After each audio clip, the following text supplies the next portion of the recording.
नमस्कार दोस्तों, मेरा नाम है नरेश। बहुत महत्वपूर्ण जानकारी आपके साथ साझा कर रहे हैं। दोस्तों, ये तो आप जानते होंगे कि यदि आप प्राइवेट सेक्टर में काम करते हैं तो आपकी बेसिक सैलरी में से 12% पैसा कटता है पीएफ का, जो जाता है आपके पीएफ अकाउंट में। ठीक है, सेम 12% कंपनी अपनी तरफ से काटती है या आपका जो एम्प्लॉयर है उनकी तरफ से जाता है। ये 4 हिस्सों में डिवाइड हो जाता है। एक बड़ा हिस्सा इसका जाता है आपके पेंशन अकाउंट में, ईपीएस में। ठीक है, दूसरा जो हिस्सा है वो जाता है आपके पीएफ अकाउंट में।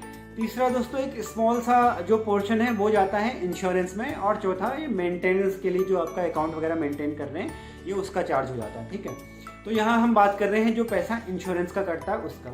दोस्तों, यदि कोई कर्मचारी है जो प्राइवेट सेक्टर में काम कर रहा है और जिसका पीएफ कट रहा है और किसी वजह से उनकी मृत्यु हो जाती है, चाहे वो दुर्घटना के चलते हो या किसी बीमारी की वजह से हुई हो या फिर नेचुरल प्राकृतिक रूप में कोई मृत्यु को प्राप्त हो जाता है, तो उनके जो डिपेंडेंट हैं या जो उनके नॉमिनीज़ हैं उनको 7 लाख रुपए तक की राशि ईपीएफओ की तरफ से मिलती है, जो उनका इंश्योरेंस होता है उसके तहत। ठीक है दोस्तों, यहाँ पे बताने वाली बात एक ये भी है कि यदि किसी कर्मचारी की ऐसे अकस्मात मृत्यु होती है तो उनकी जो धर्मपत्नी है, जो उनकी विधवा है, उनको विधवा पेंशन मिलती है ईपीएफओ की तरफ से। और यदि उनके बच्चे हैं तो उनके बच्चों को, जैसे 2 बच्चे हैं तो 2 बच्चों को जो 25 साल से छोटे हैं उनको पेंशन मिलती है बाल पेंशन के रूप में। ठीक है, यदि 2 बच्चों से ज़्यादा है तो वो फिर उसी हिसाब से डिवाइड हो जाती है।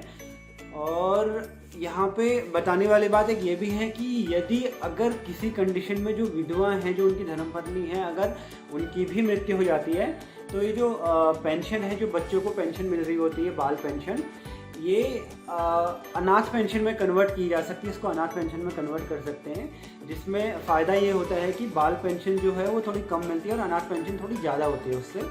तो यदि अगर किसी के साथ ऐसा इंसिडेंस होता है जहाँ एम्प्लॉय और उनकी धर्मपत्नी दोनों एक्सपायर हो जाते हैं, तो बच्चों की पेंशन है उसको अनाथ पेंशन में कन्वर्ट किया जा सकता है। ठीक है, और यदि बच्चे 25 साल के हो जाते हैं एक बार, तो फिर ये पेंशन आना रुक जाती है।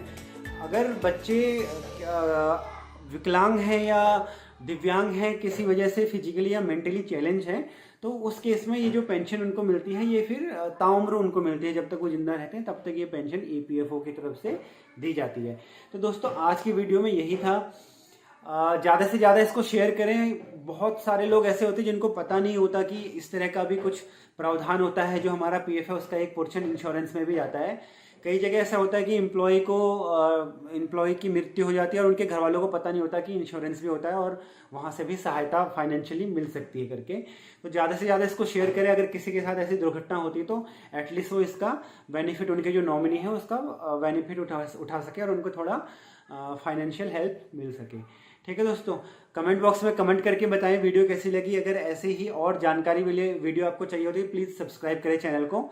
फिर मिलते हैं अगले वीडियो में। तब तक के लिए जय हिंद, जय भारत, नमस्कार।